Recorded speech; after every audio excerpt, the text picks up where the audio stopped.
Hello everyone! Welcome and welcome back to my channel.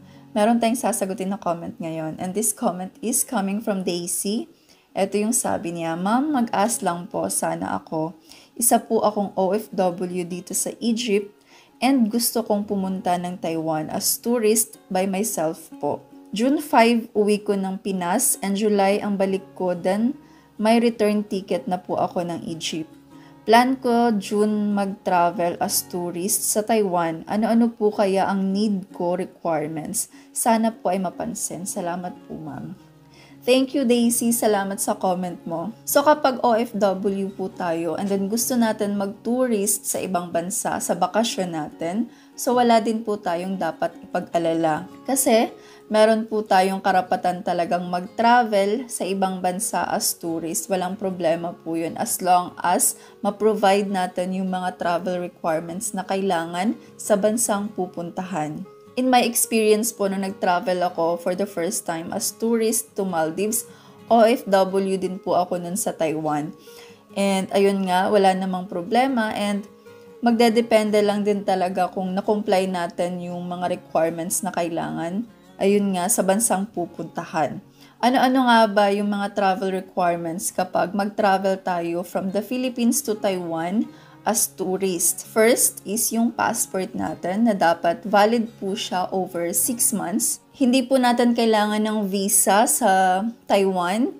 Exempted po tayo and pwede po tayong magstay sa Taiwan as tourist up to 14 days po. So actually, itong rule nila na pwede tayong magstay sa Taiwan up to 14 days na walang visa ay hanggang July 31, 2023 po yun. So, after ng July 31, 2023, possible na mag-change sila ng rule and hindi pa natin alam kung ano yung bago nilang rule. So, hintayin na lang po natin up to July 31. So, ayun nga, hindi po natin kailangan ng visa and pwede po tayong magstay up to 14 days sa Taiwan na walang visa. Return ticket to prove na hindi talaga tayo mag-overstay sa Taiwan. Hotel booking, yun po yung proof of accommodation natin.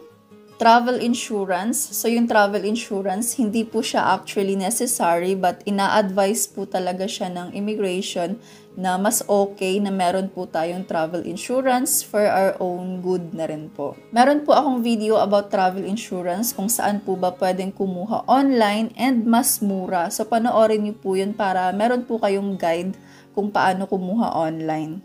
And next po na requirement ay proof of financial capability to travel. So, ano ba yung proof of financial capability to travel? Yun na po yung proof na meron po tayong pera na gagastusin para sa travel natin. Ano-ano yung mga documents na dapat nating ipakita? So, for example, kapag OFW po tayo, prepare po natin yung Overseas Employment Certificate, yung OEC natin. And for example, kung hindi naman tayo OFW pero meron tayong trabaho sa Pilipinas, then dalhin nyo na lang din po yung Certificate of Employment nyo, Company ID, Payslip, ganun. Lahat ng pwedeng gamitin as proof na meron tayong trabaho sa Pilipinas.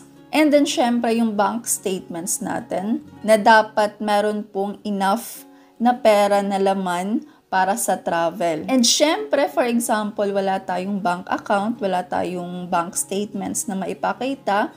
Of course, okay lang din po na cash yung dala natin as long as hindi po siya peke na pera. 'Di ba? And meron po akong video kung magkano ba na dapat na amount ng pera na dapat sa bank account or magkano ba dapat ang dala natin na pera para sa travel. Meron akong video about it, panoorin niyo po para meron po kayong idea. So ngayon naman, for example, meron tayong kasama. For example, kasama natin yung pamilya natin, yung relatives natin, or friends. And then kasama natin mag-travel to Taiwan. So ano ba yung mga requirements na dapat dala ng kasama natin?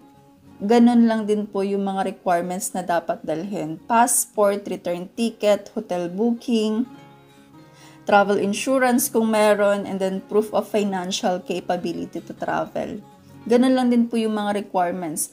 And then for example, kapag employed, certificate of employment, bank statements, ganun, kung meron, company ID, payslip, ganun, i-prepare nyo lang po. Hindi ko naman sinasabi na yun talaga yung hahanapin, but posible na yun yung mga hahanapin sa Philippine Immigration. Kaya ihanda na lang po natin para just in case, kung hanapin man, at least prepared tayo. So what if naman tayo yung sponsor ng kasama natin? Kailangan pa ba ng affidavit of support?